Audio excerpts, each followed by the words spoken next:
você ouve?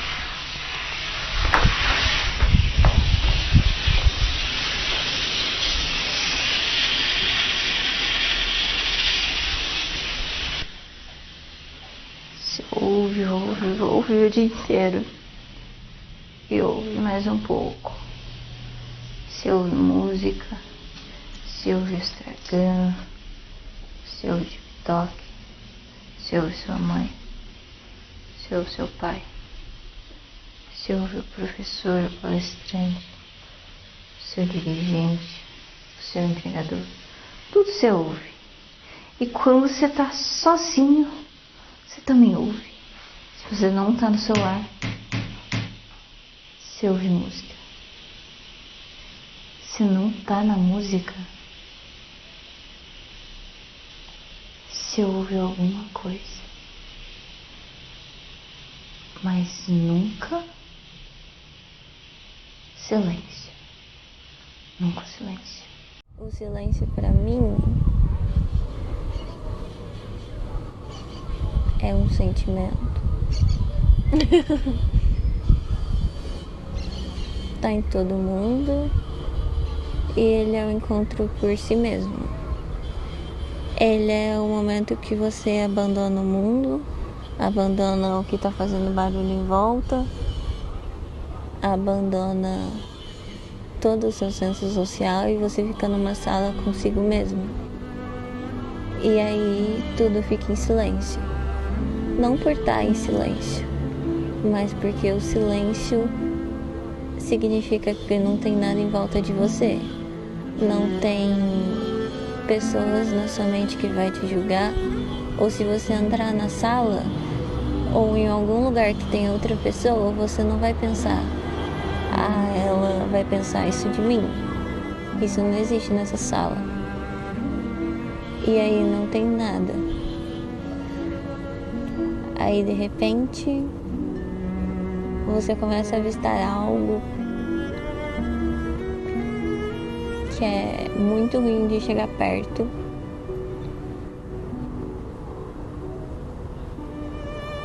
E na verdade é você, porque você tá sozinha na sala. E é tão difícil chegar perto.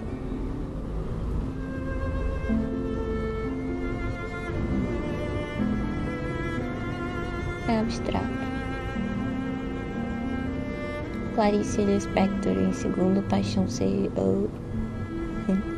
Paixão segundo GH, ela falava que ela entrou no quarto e aí ela viu a barata, e que a barata era ela e ela era barata, e ela segurou na mão do leitor e começou a explorar esse quarto que não tinha nada, esse quarto que estava em silêncio. E ela descobriu a felicidade morna de um deserto, de uma barata.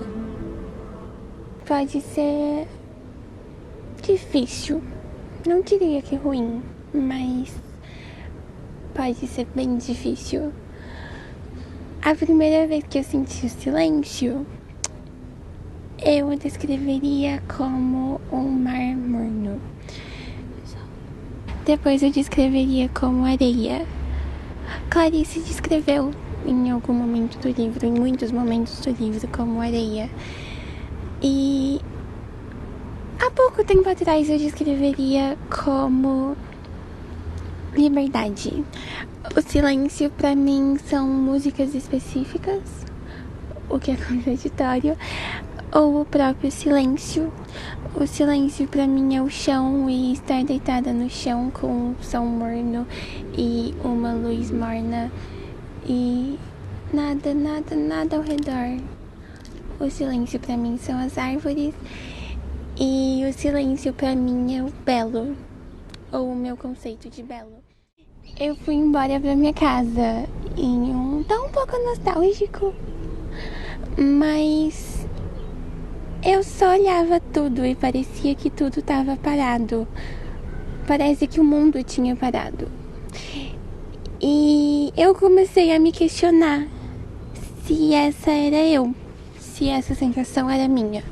Eu ainda não tinha lido o livro, a gente não sabia sobre isso. Mas essa sensação tomou conta do meu corpo e foi muito forte. E parecia outra pessoa, uma pessoa parecida comigo, mas diferente, porque era morno, era calmo, coisa que eu nunca sou. E depois que essa sensação, eu fiquei feliz e eu falei que eu não sabia se essa era eu, mas eu amaria ser assim sempre. E eu amaria se essa fosse eu. Mas depois de um tempo, eu fiquei triste. Eu fiquei muito triste. E eu não achei que essas coisas estavam associadas uma à outra. Mas eu só comecei a chorar e pensar que estava tudo muito difícil e que eu não sabia quem eu era. E naquele momento eu me vi, pela primeira de muitas vezes, com a minha barata e com os meus problemas e os meus defeitos. Mas eu me vi com o mais primordial de mim, aquilo que antecede talvez a minha existência e as minhas questões mais profundas. E de que instrumentos mais precisas para escavar? De picaretas, de centro, de 50 pás, de monetes, mesmo que eu não soubesse o que era propriamente um monete, de vagões pesados com eixos de aço, de uma forja portátil ou de pregos e barbantes. Quanto à minha fome, para minha fome, eu contaria com as tâmaras de 10 milhões de palmeiras, além do amendoim e azeitona. Eu tinha de saber de antemão que a hora de rezar do meu itinerante, eu só poderia rezar para as areias. Pra mim, o silêncio não é vazio. Pra mim, ele é cheio de nada. E isso pode parecer a mesma coisa, mas não é. Pra mim, quando eu tô com o silêncio, eu tô cheia. Eu tô cheia do nada. Mas eu não sei se você já falou isso. Pra mim, esse nada é um nada que antecede a vida. Antecede a vida mesmo dos dinossauros. Eu imagino o mundo nascendo. E antes mesmo da primeira árvore, talvez uma matéria viva que compunha a terra, como a areia no deserto. Pra mim, esse é o silêncio. E quando a gente se permite parar, nem que seja um pouquinho, e olhar pra dentro de si, ou olhar pra fora de si, o mundo que não para por um segundo, Nem o futuro, nem o passado. nem o futuro, nem o passado, mas sim o presente, exatamente. Você sente o silêncio. E é só isso que tem que fazer, e é só isso que a gente precisa tanto fazer, e que é algo que parece ser tão simples, mas se torna tão difícil, não pra mim, não pra você, mas pra todos nós. O silêncio é olhar pro outro, pra beleza e pro horror. E o silêncio é olhar pra si. O silêncio é se perder e se encontrar. Talvez falar o que eu tô sentindo agora ajude. O meu silêncio é cru, ele é feio, ele não é bonito. Ele também não é feio.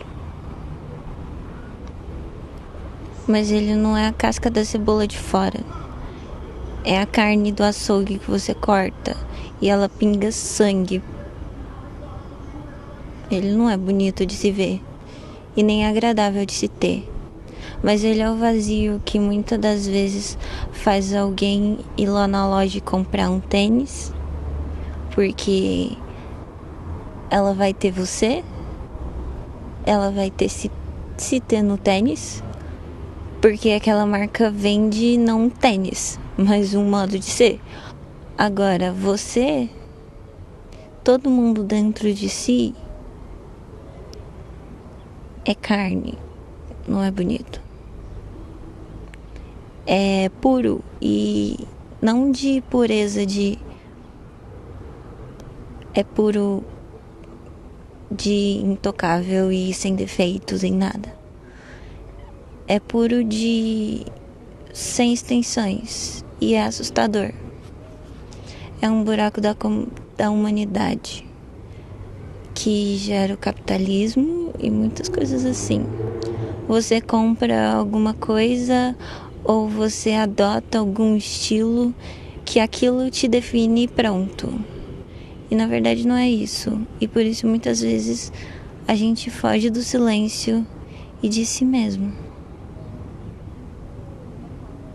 Ele não é bonito. E você não vai querer encontrar si mesmo nele. Ele é amargo.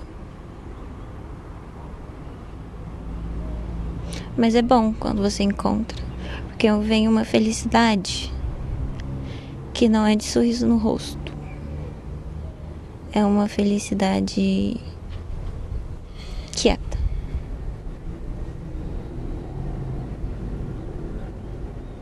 Eu me sinto horrível.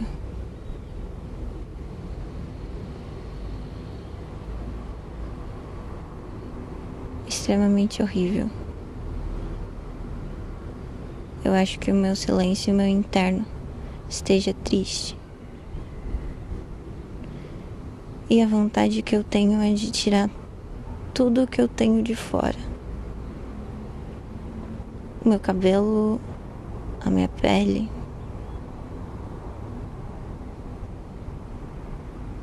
Mas por dentro é feliz. Eu sei que essa parte é importante de mim.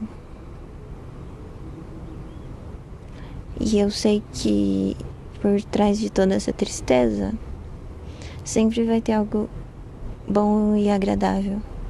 Parece que a Clarice pegou todo o meu sentimento que eu tava sentindo naquele momento e descreveu no livro. Eu comecei a achar estranho.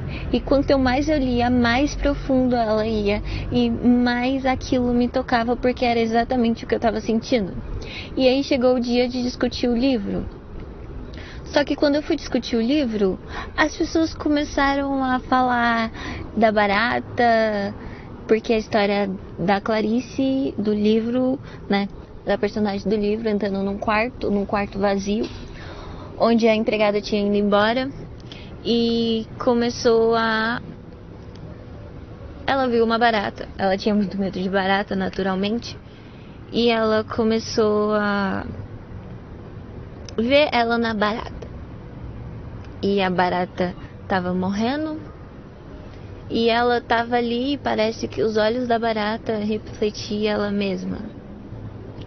E aquele sentimento e toda aquela descrição tocou no meu coração, porque era isso que eu tava vivendo. E não vivi por causa do livro, eu vivi antes do livro. Quanto mais a gente lia, mais a gente descobria.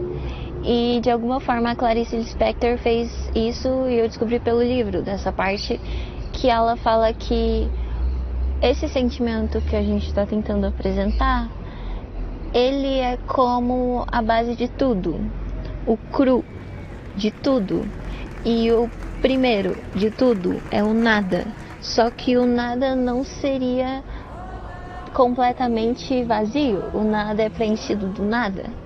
Como assim o silêncio é preenchido de não notas, não música, não alguma coisa, mas o silêncio existe e ele preenche algum espaço.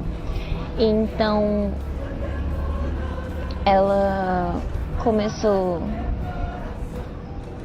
a falar que esse sentimento era o primeiro, e o primeiro significa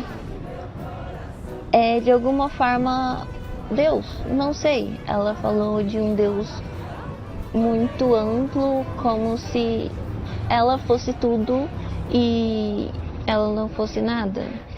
Mas a sua alma se estendia ao mundo e junto com isso vinha a felicidade. E depois de descobrir tudo isso, nossa vida foi caminhando. Muita coisa mudou por causa do silêncio, mas principalmente o silêncio é um encontro consigo mesmo. Cada um de um jeito, mas esse é o eu cru. Decalcar uma vida provavelmente me dava, ou dá ainda, até que ponto se rebentou a harmonia do meu passado. Decalcar uma vida provavelmente me dava segurança, exatamente por essa vida não ser minha. Ela não me era uma responsabilidade. É muito importante porque a gente pensa que o silêncio seja uma alegoria muito distante ou subjetiva, ou tão subjetiva que não seja aplicado nas nossas vidas cotidianamente.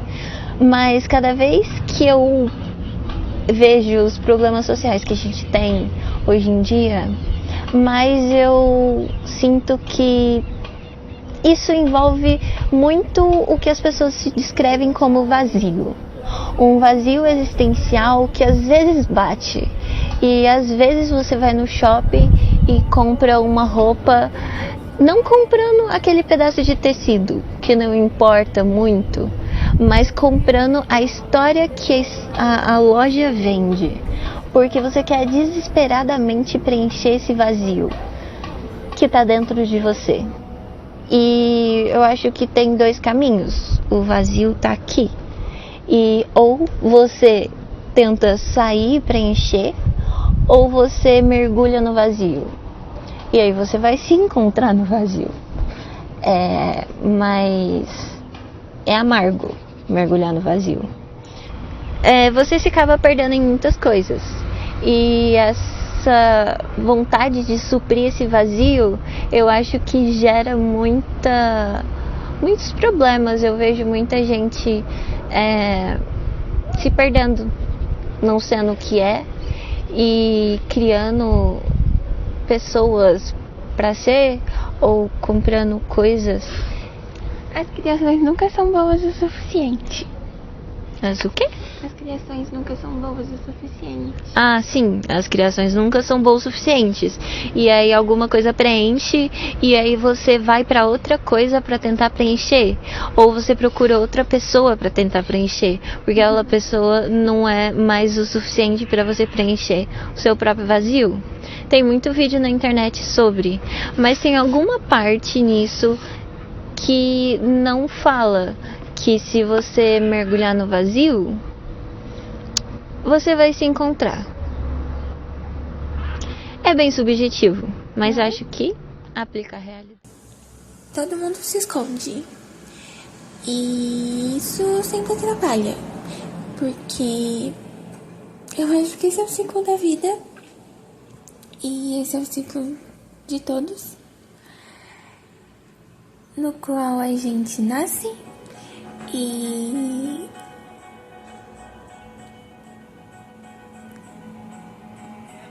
a gente sofre, e aí é criada uma ferida, e essa ferida se abre e sangra e dói mais e mais e mais.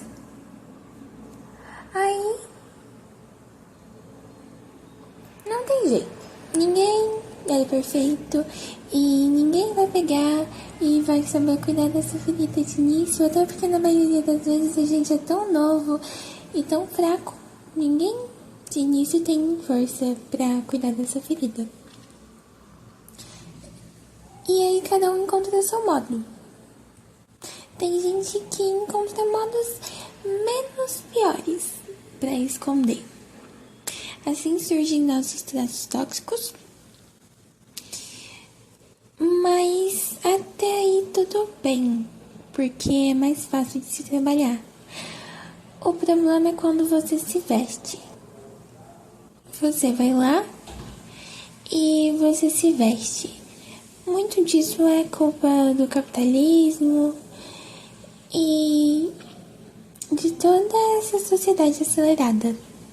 E aí, quando você se veste, assim que você entra nessa roupa, você se livra dessa dor. Você pega e enterra ela dentro de um buraco.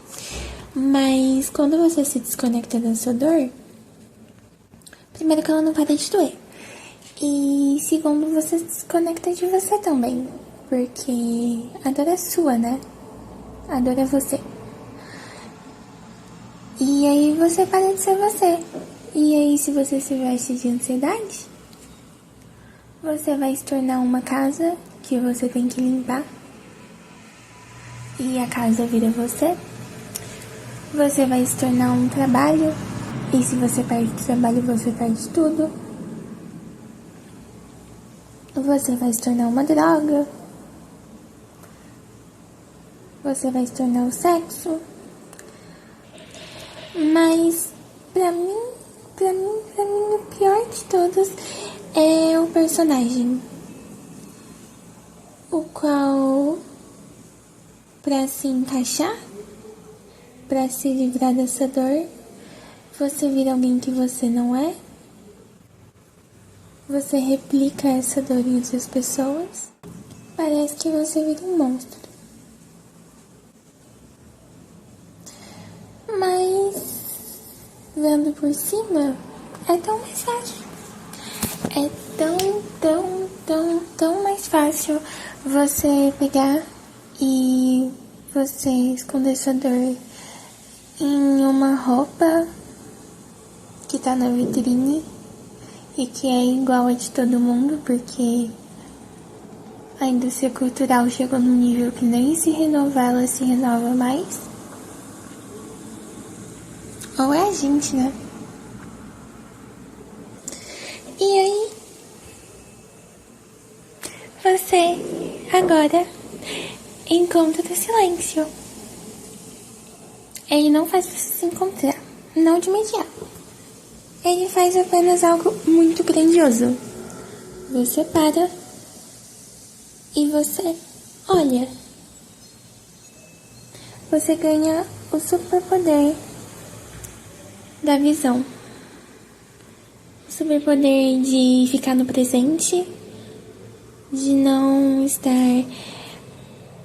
nem no futuro, nem no passado, apenas no presente.